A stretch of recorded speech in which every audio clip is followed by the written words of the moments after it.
ଆପଣ କେବେ ଲକ୍ଷ୍ୟ କରିଛନ୍ତି କି ଦୁଃଖ ଆମକୁ ଏତେଟା ଭାଙ୍ଗି ଦିଏନି, କିନ୍ତୁ ବେଶୀ ଭାଙ୍ଗି ଦିଏ କଣ ଜାଣନ୍ତି?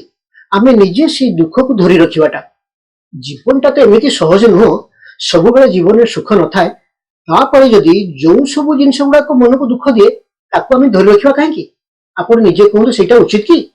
ଜୀବନରେ ବହୁତ ଜିନିଷ ଅଛି, ସେଗୁଡିକୁ ନିଜଠୁ ଦୂରେଇ ଦେଲେ ହିଁ ବହୁତ ଭଲ ଲାଗେ।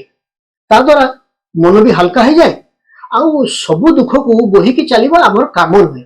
ତେଣୁ ଯୋଉ ଲୋକମାନେ ଆପଣଙ୍କ ଶାନ୍ତିକୁ ନଷ୍ଟ କରିଦଉଛନ୍ତି, ଆଜ୍ଞା ମନକୁ ଅଶାନ୍ତି କରୁଛନ୍ତି, ସେଭଳି ଲୋକ ଆପଣଙ୍କର କେବେ ନୁହନ୍ତି।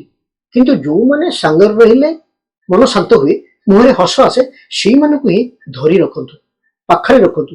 ଏମିତି କଲେ ଆପଣ ଶାନ୍ତିରେ ବଞ୍ଚିବେ, କାରଣ ଶାନ୍ତିଟା ଆପଣଙ୍କର ସବୁଠୁ ବଡ ଧନ। ଆଉ ଜୀବନରେ ସେମିତି ଲୋକଙ୍କୁ ରଖନ୍ତୁ ଯୋଉମାନେ ଆପଣଙ୍କୁ ତଳେ କେବେ ପକଉନଥିବେ, ବରଂ ଉପରକୁ ଉଠିବାରେ ସାହାଯ୍ୟ କରୁଥିବେ। ସେଇଥିପାଇଁ ବାଛି ବାଛି କେତେଜଣ ଭଲ ଲୋକ ଆପଣଙ୍କ ସାଙ୍ଗରେ ରଖନ୍ତୁ।